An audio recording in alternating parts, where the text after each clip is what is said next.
It's Bible Club, it's Bible Club, it's Bible Club in our town. There's singing, there's laughing, let's get the word on the ground. We're all excited, and we are all delighted. It's Bible Club, Bible Club, Bible Club, Bible Club, Bible Club in our town. All right, thank you, Mrs. Kate. I asked her to do that illustration for us because last week we started learning about David, and she asked a question that some of you should have known the answer to. Because we had 5 things. Remember? Samuel went to anoint a new king over Israel. Who is the king of Israel right now in our lessons? Who's the king? It's a man. Does anybody remember his name? Class? Saul.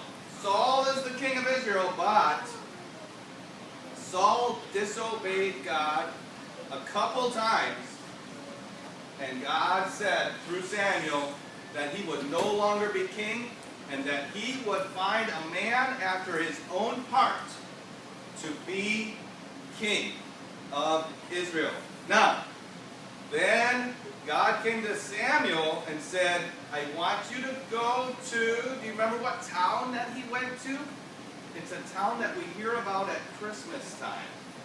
Does anybody know the town that he went to? Not the North Pole. Wasn't the North Pole. Aaron?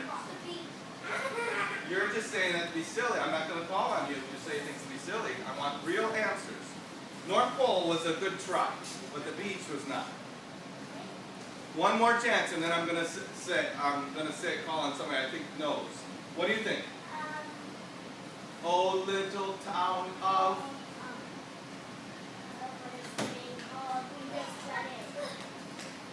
Class? Bethlehem. That's right. So Samuel went to Bethlehem, and he was supposed to make sure he was going to give a big sacrifice. He was going to offer a sacrifice. They were going to eat a feast of the meat from that sacrifice. And he's supposed to make sure that a certain man's family was there. Now, I probably just said it once or twice, so let's see if there's anybody who had extra sharp ears to hear and extra sharp mind to remember.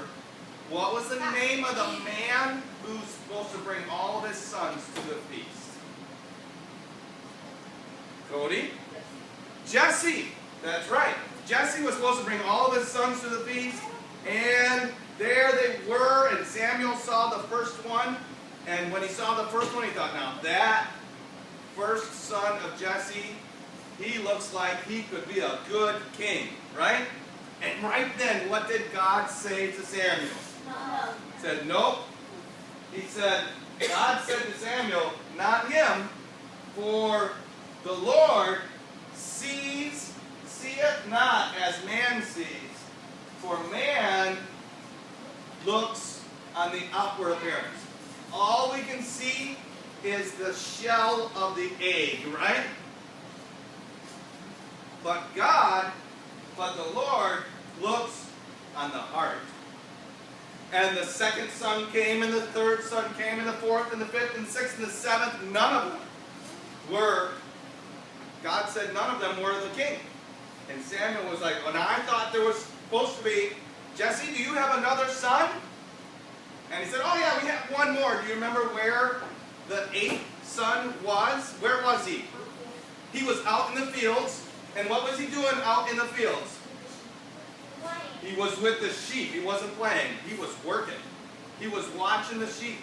And when that son, David, came before Samuel, Samuel heard from God that was the one.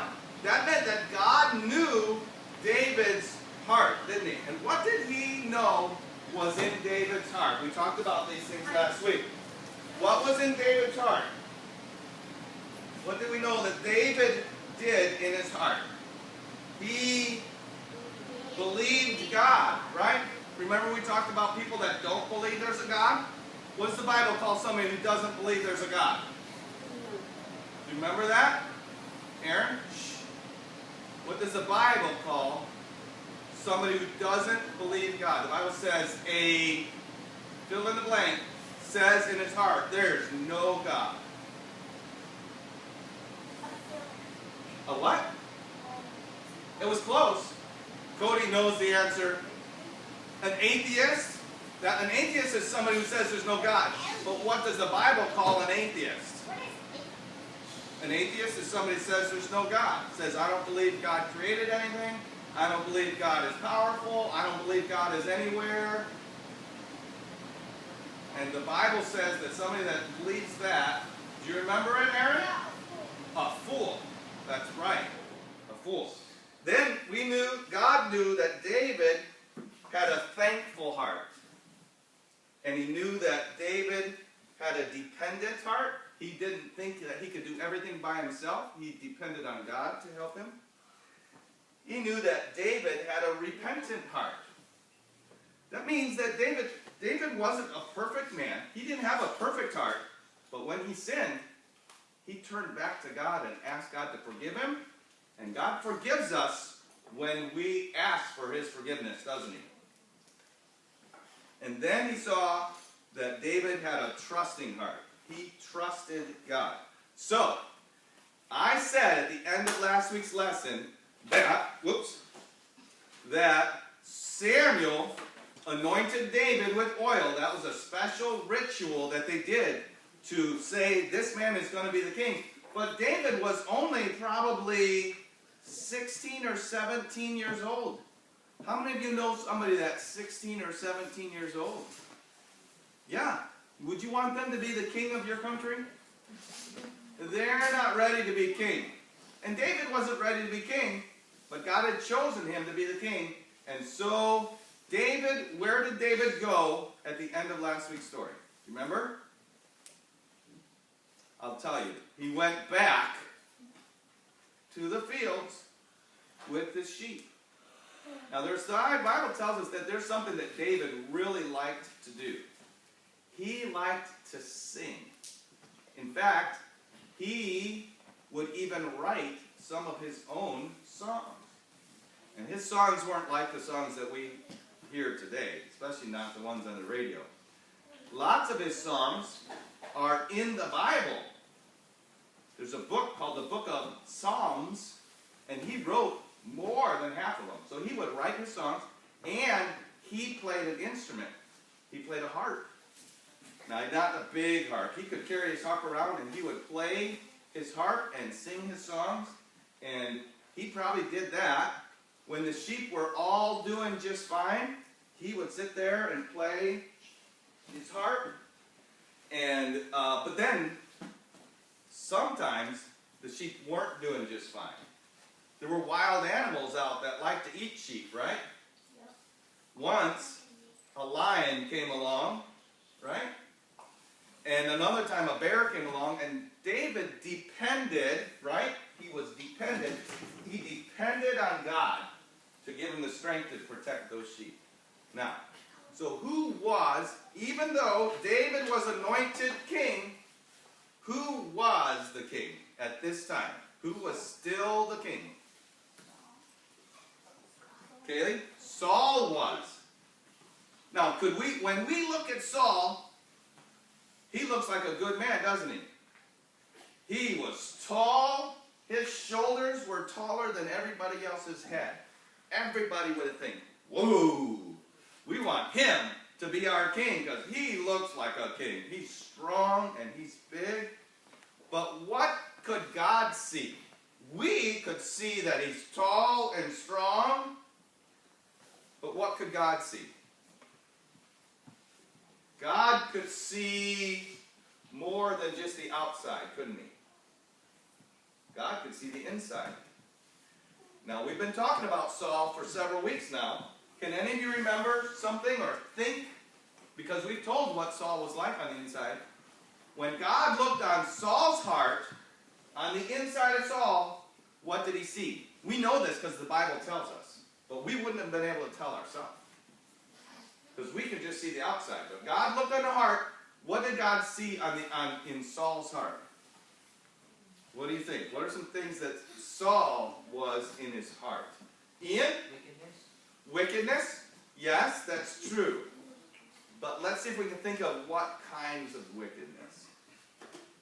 Silas? Sinful. He was sinful. Yes, that's true. What kinds of sinful? We'll give one more try. Now, I hope you kids understand that. This is only his second week here, and he's very little. I don't want the rest of you running around like him. He's going to learn in a few weeks how he should act. And we'll put up with it for a couple weeks, right? Because we're older, and we can still pay attention even though he's learning how to act. Okay, sinful. Yeah, he was sinful. Okay, so let me tell you, let me remind you of some of these things.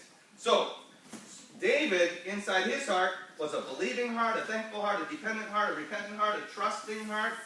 But inside Saul's heart, Saul had a disobedient heart. Do you remember that God told Saul to take his armies and do something? And did he do it? No. Part way.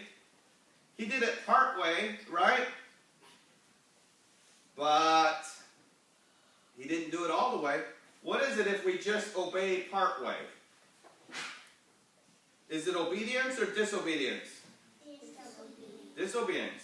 And for you too, right? For me too. If you or me, if we obey part way, what does God say that is? Disobedience. It's not obedience.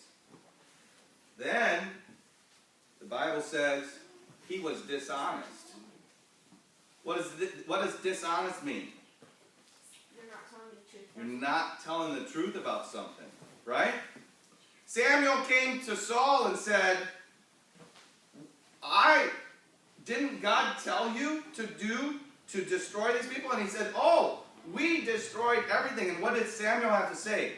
What does it mean that I hear these sheep making their noises and cows? Right? He disobeyed and then he lied about it. He says, oh, I obeyed. That's dishonest, isn't he? And then he makes excuses. So Samuel said, what about these sheep? And what did Saul do? He said, oh, the people. He blamed it on somebody else. Now let's be honest. Let's just no one look around. No one look around. Bow your head and close your eyes. I'm not even looking. How many of you have ever blamed somebody else for something that you did wrong? Okay, you can put your hands down, because I know all of us have done that. We make excuses. That you can put your heads up now. We can just, but we do that, don't we? And that's sin. That's like related to being dishonest. And he was rebellious. God said do something, and he said no. The Bible says that disobedience and that is like rebellion. But who was he? He was the king. Now when Samuel anointed David with oil and anointed him to be king, the Bible says that the Spirit of God came on him. And deep in Samuel's heart, he knew that God was going to use him someday to be king. And the Bible says in just one or two verses later, it says that God took his spirit away from Saul. And God let an evil spirit come into Saul's life. And Saul, from that day on, he was grumpy, he was suspicious, he was angry, he would have fits, he was afraid of things.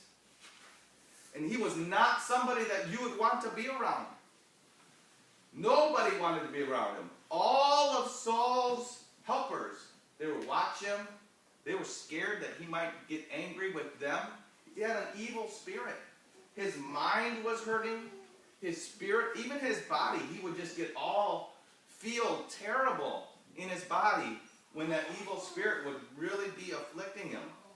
And one of his helpers said, Saul, we should see if we can find somebody that can play some music for you whenever this evil spirit comes along, and maybe that will make it so that you can be calmer and feel better. And Saul says, you know somebody that can do that? find me a man that can come and play music for me. And who do you think they found? Who do you think they found? Who do you think? The time. Who? The time. The son? Yes. Do you remember his name? Not anymore? They found David. They found David. And so Saul said, ask Jesse, who's that? David's father, if his son David can come and stay in my palace and play his music for me, and I'll even make him part of my bodyguards. Now, did David know anything about being a king? No. All he knew about was God, and he knew about being a shepherd, right? Watching sheep. But God made it so David could go into the king's palace. And he was there with the king. Now, did Saul know that God had chosen David to be the next king? No, he probably would have killed him, because he wanted to be the king still. And he didn't much care about God anymore, did he? But God worked it out so that David could be in the palace watching how Saul governed the country, hearing people's questions that came to Saul, hearing how the problems that a country has that needs to be taken care of by the king. And David was able to be there and hear all that stuff. And when the evil spirit came on Saul and he was extra fearful and grumpy and felt terrible, David would come and he would play his music. He would sing some of those songs that he had written, and he would play on his harp. And you know, the Bible says that when David played his music, you think his music was music that God would like? You think David's music was music that God would like? Yeah, I think so. And when David would play his music, the Bible says that Saul's body would feel better, his mind would feel better, and his spirit would feel better too. Do you know that music can affect us in our mind? It can affect our spirit, and it can affect our body. And so if music tries to get our body to do things that are bad, should we listen to that kind of music? No.